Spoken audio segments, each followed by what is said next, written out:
Ministério Público de Minas Gerais tem participado de ações e projetos em favor da cidadania e justiça aos povos indígenas. Como funciona, qual é o objetivo e quais são as demandas deles? Esses são os principais temas de hoje do Conexão AMMP, um programa da Associação Mineira do Ministério Público destinado a divulgar o pensamento e ações dos associados. E para falar sobre esse tema de hoje, vou conversar com o promotor de justiça da comarca de Araçuaí, da 2ª Promotoria, o Dr. Felipe Marques Salgado de Paiva. Dr. Felipe, muito obrigado pela atenção e nos atender aqui nessa entrevista. Obrigado pelo convite, Orion, estou à disposição. Muito obrigado. Bom, e a você que nos acompanha, por favor, inscrever-se no canal da AMMP no YouTube e deixe lá suas sugestões e comentários que serão muito bem-vindos. Doutor Felipe, democracia, cidadania e direitos humanos, como é conhecido esse projeto, né, são conceitos aí interligados que se relacionam em torno dos direitos humanos. Como é que é a dinâmica desse projeto? Orion, esse projeto ele começou pelo eixo democracia, a partir de uma ação do Tribunal Regional Eleitoral aqui de Minas Gerais, lá na comarca de Águas Formosas. Lá existem 2 comunidades indígenas, Água Boa e Pradinho. Tem uma quantidade, acho que beirando 4, 5 mil, na verdade, eu acho que 4 mil ou 2 mil, agora me fugiu um pouco, mas 2 mil indígenas nas 2 comunidades. E o TRE, visando auxiliar na votação, né, teve a ideia de aproximar dessas comunidades indígenas para fazer treinamentos, levando as urnas, fazendo treinamento de forma lúdica, com figuras que eles já conheciam do dia a dia deles. Então, nesse treinamento, eles faziam votações e os candidatos eram os animais. E fazendo esse treinamento, visando, obviamente, ensinar o nosso sistema, até porque, e aí é algo que me surpreendeu quando eu cheguei lá, eu sabia que existiam 2 comunidades indígenas, mas eu não tinha noção que o nível, eu não diria que elas não são isoladas, mas a maioria das pessoas não fala português, a cultura deles é de fato muito separada da nossa. E a partir disso, cria-se o eixo democracia e vai se expandindo, né? Com as ações do TRE, o TJ se junta também, e cria-se esse projeto Democracia, Cidadania e Justiça. Esse primeiro eixo da democracia visa, como eu disse, auxiliá-los e trazê-los para dentro da nossa democracia.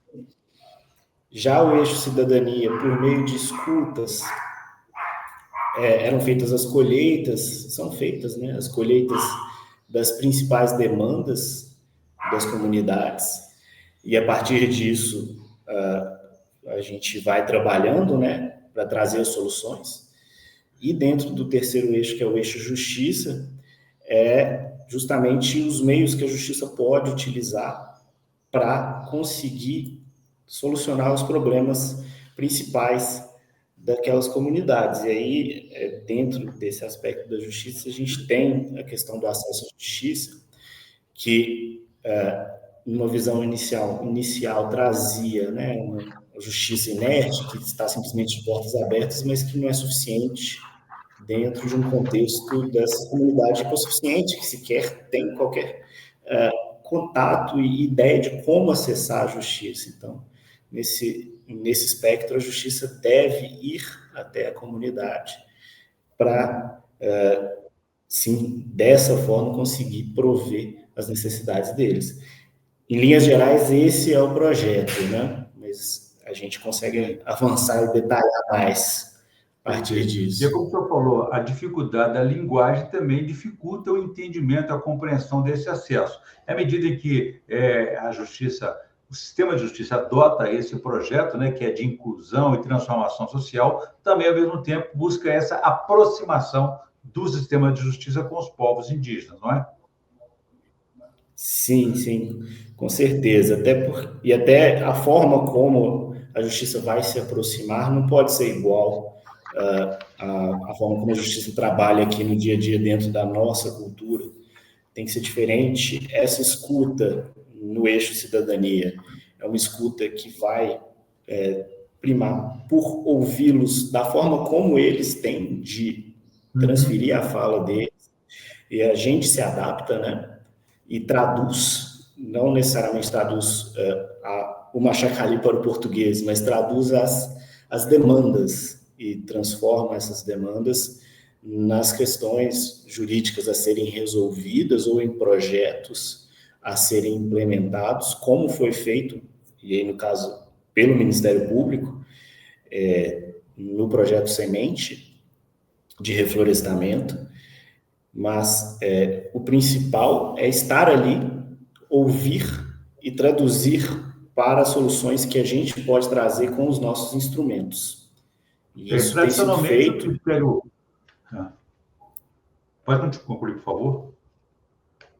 É que isso desde que eu cheguei, né, eu estive lá em 2022, em junho, foi quando cheguei lá.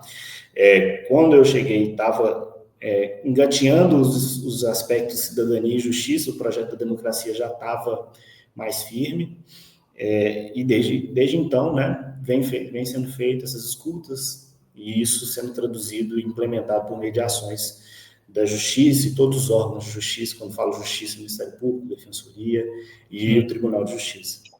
Todo o sistema. E é um programa reconhecido até internacionalmente, né? Como é que é essa metodologia? Porque, tradicionalmente, né, a matéria-prima de trabalho do Ministério Público, da Justiça, é ouvir. E essa escuta aos indígenas é uma escuta um pouco mais dirigida, né? Sim, é uma escuta ativa, uma escuta aberta e livre. A gente dá o espaço a eles para expor as demandas, e à medida em que vão expondo as demandas, se necessário, a gente já vai guiando ele para tentar extrair exatamente qual é a necessidade e como a gente vai conseguir suprir aquele problema, ou resolver aquele problema. Em outras demandas que não é necessário, a gente simplesmente faz essa escuta ativa, traz os problemas e senta e busca, planeja, né, as soluções, a forma como serão solucionadas. Tem até um exemplo da época em que eu estava lá e participei diretamente, problemas relacionados à previdência, porque muitos casais, há anos vivendo juntos, estavam vivendo em união estável, só como eles não têm essa cultura de buscar essa união estável, para eles não faria sentido e nem se preocupam com isso.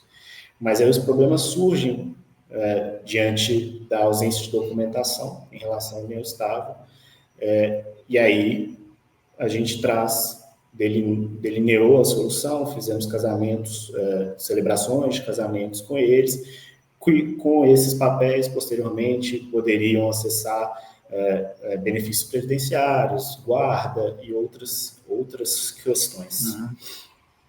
E além desses benefícios previdenciários, também o acesso à saúde e educação, que são direitos de qualquer cidadão, qualquer cidadã brasileira. Mas eles, especificamente, têm algumas demandas que a gente sempre lembra da questão do território deles, das terras deles, né? Quais são essas demandas? Eles têm muitos conflitos com fazendeiros vizinhos?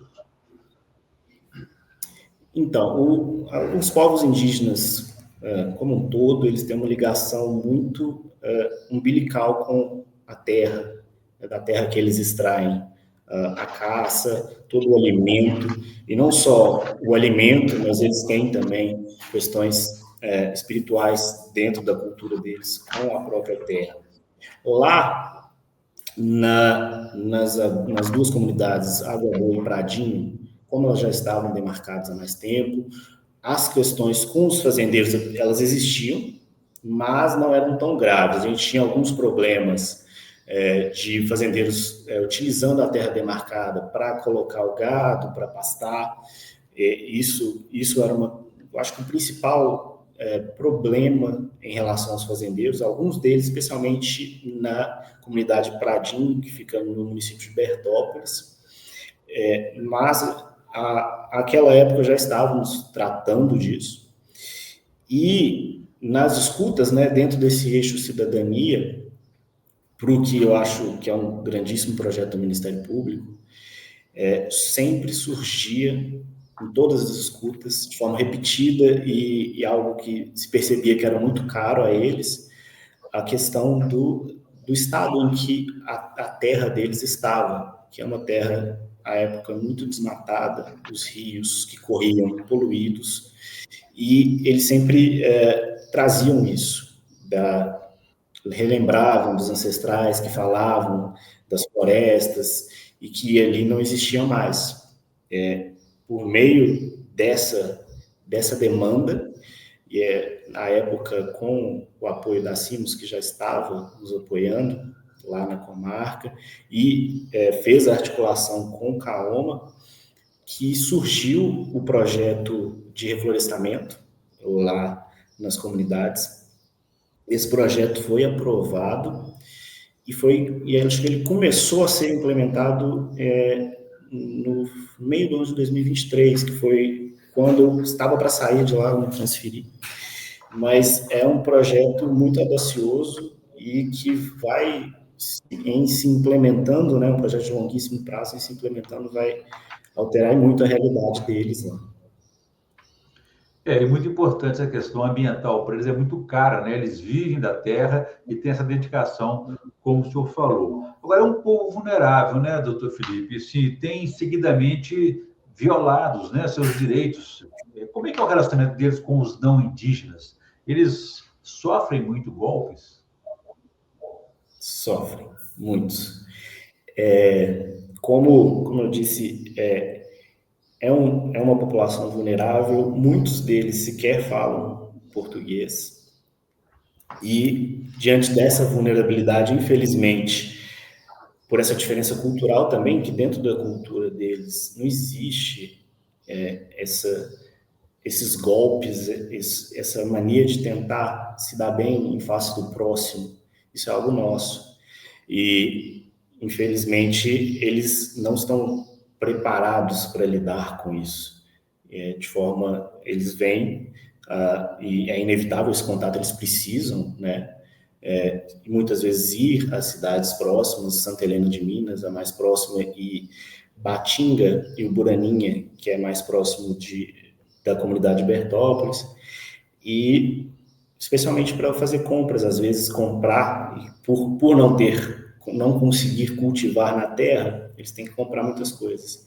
E os comerciantes, alguns, não são todos, né?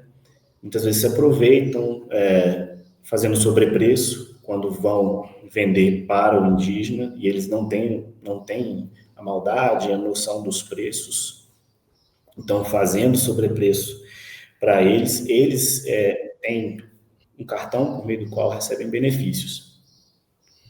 Existia também, e chegou até a ser preso alguma modalidade de golpe em que eles retinham os cartões dos indígenas sob a justificativa de que a dívida era muito alta e aí eles pegavam esses cartões e passavam a fazer uso dos cartões, pegar o benefício para eles mesmos. Alguns comerciantes faziam isso. Isso era um problema muito sério lá, que a gente vinha tentando lidar com esse problema, e lá tem uma particularidade que dificultava ainda mais, porque uma das comunidades que mais enfrentavam, que era a comunidade de Pradinho, que mais enfrentava esse problema, a região urbana próxima que eles acessavam era na Bahia. É na Bahia, né? Que é o distrito de Batinga, que fica no município de Itaim. Então, isso demanda também uma articulação com outras instituições de outros estados, porque eles estavam sofrendo golpes também no território de outros estados. É uma questão complexa e que realmente demanda a conscientização da população não indígena, e também é um trabalho para auxiliar os indígenas a lidar conosco, né? Infelizmente, conosco, Falou para que eles consigam vir. Você falou de vários municípios aí, Bertópolis, né? Falou de Santa Helena, que são localizados ali na região do Vale do Mucuri, onde o senhor esteve, na comarca que o senhor esteve. Hoje o senhor está em Araçuaí, que é o Vale do Jequitinhonha, né? Agora, essa questão aí não envolve, como é que as prefeituras se envolvem com esse dilema, com esse drama? Porque a questão da linguagem é fundamental para essa interação. Ou vamos aprender a linguagem machacali, ou eles vão aprender o português. Como é que isso se dá nas escolas, por exemplo? Então, a prefeitura, a época a prefeitura de Bertópolis, ela tinha uma secretaria para lidar com a questão indígena e vinha trabalhando isso dentro das escolas na comunidade não indígena. A prefeitura de Santa Helena, salvo o melhor juízo, ela estava alguns passos atrás. Mas na época em que eu estive lá, que eu me recordo, era essa questão. E eu acho complicado da nossa parte querer imputar a eles a necessidade de aprender a nossa linguagem. Eu acho que cabe a nós, e aí cabe, né, às prefeituras, tanto de Santa Helena quanto de Bertópolis, principalmente, que são os municípios onde estão localizados, trabalhar isso nas escolas para a comunidade não indígena e para que ela possa lidar diretamente e saber lidar e respeitar essas diferenças culturais entre os não indígenas e os indígenas ali dos dois municípios. Porque na hora de buscar os serviços públicos, como a educação e a saúde, dificulta muito essa incapacidade de comunicação. Por isso que é importante que os órgãos do sistema de justiça estejam integrados, ações integradas nesse sentido, e também juntamente aí com o executivo local, não é? Sim. No caso das comunidades, elas tinham representantes, né? Pessoas que falavam português, não é uma porcentagem menor que fala português, mas elas tinham representantes que lidavam diretamente com o poder público, cada uma delas. Inclusive, a época em que eu lá estive, havia um vereador em Bertópolis, que era da comunidade, e a vice-prefeita de Santa Helena era também da comunidade. Obviamente que é papel das prefeituras se adaptar e para conseguir prover essas necessidades, não esperar só das comunidades indígenas que elas apontem representantes que venham a fazer essa interlocução. Então, mais do que necessário também, e dentro até desse projeto, porque vinham as demandas, algumas delas até de saúde, a gente buscou trazer também representantes das prefeituras para participar dessas rodas de conversa, para que eles também tivessem ciência diretamente no momento lá das demandas. E quando não estavam, a gente também acionava as prefeituras para que eles pudessem auxiliar na parte dentro da competência deles. Mas sim, necessário e primordial que as duas, o poder executivo, o poder público dos dois municípios se adapte a essa realidade. Doutor Felipe, nós estamos falando de uma situação de um estado continental como Minas Gerais e atuação de comarcas como a do senhor aí, de mais de 600 quilômetros da capital, né?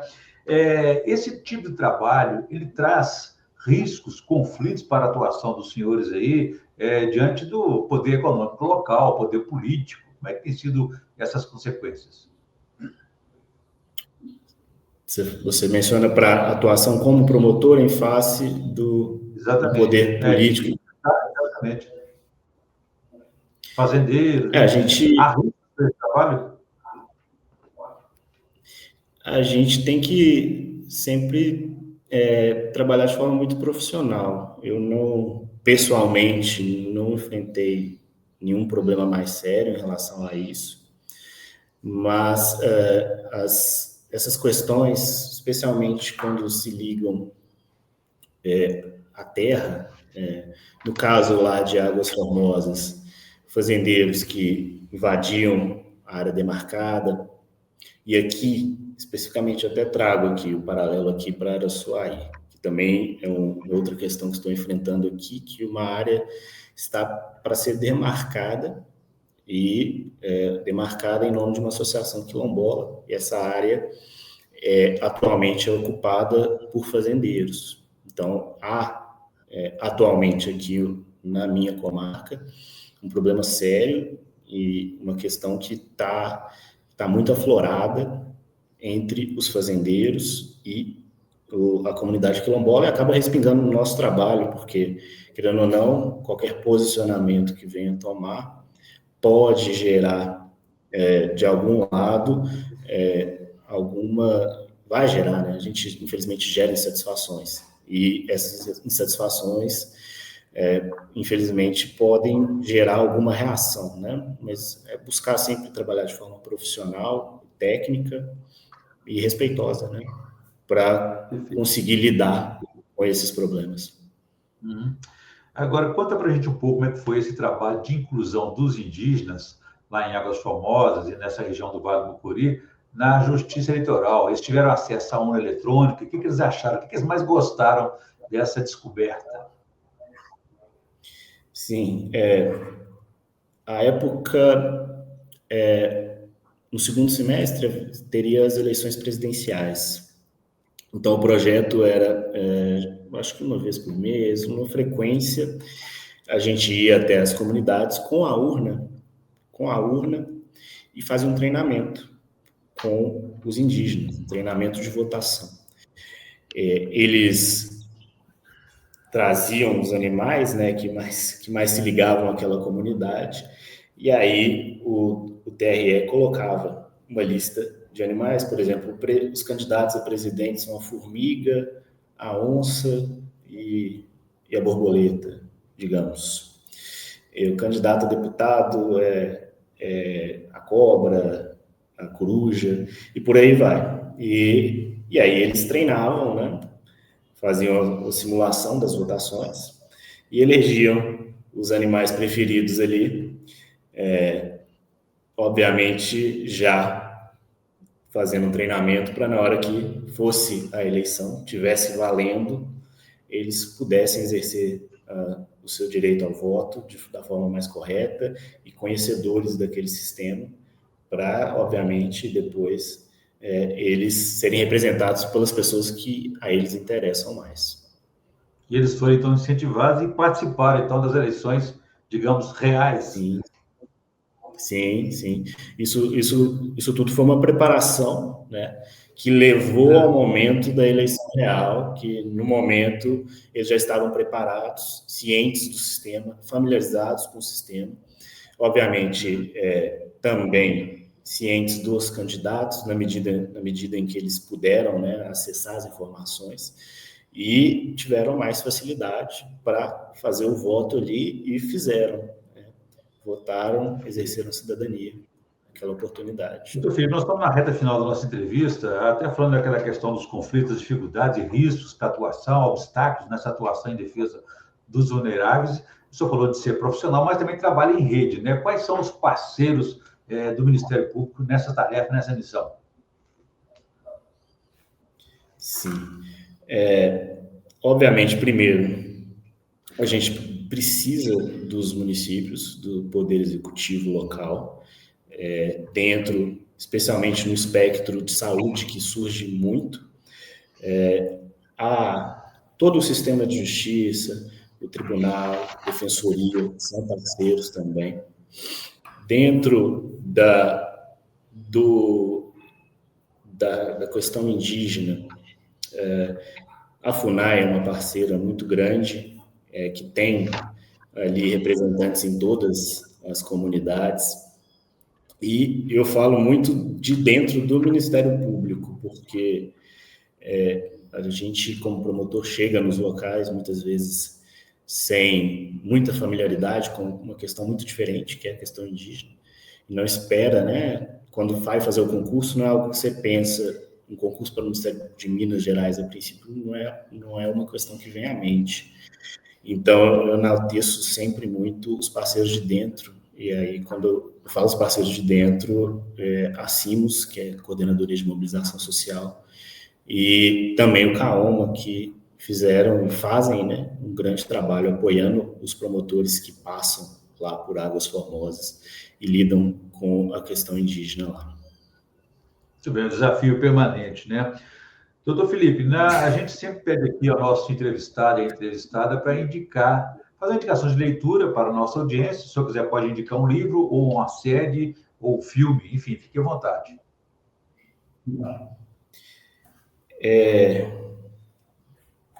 Eu vou indicar aqui o livro O Abusado, do Caco Barcelos, que conta a história do Marcinho VP, que era um traficante, que não é o Marcinho VP famoso, é o Marcinho VP menos famoso, que é um traficante do Morro Santa Marta, lá no Rio de Janeiro.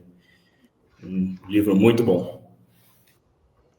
Boa indicação, com certeza. Bom, eu conversei aqui com o promotor de justiça Felipe Marcos Salgado, de Paiva, da comarca de Araçuaí, no Vale de Jequitinhonha, falando aí sobre os projetos e ações do Ministério Público de Minas Gerais em favor da cidadania e justiça aos povos indígenas. Doutor Felipe, muito obrigado pela entrevista. Foi um prazer recebê-lo aqui no Conexão AM-MP. Obrigado, Leão, pelo convite. O prazer foi meu. É sempre importante a gente compartilhar informações sobre grandes projetos. Eu agradeço.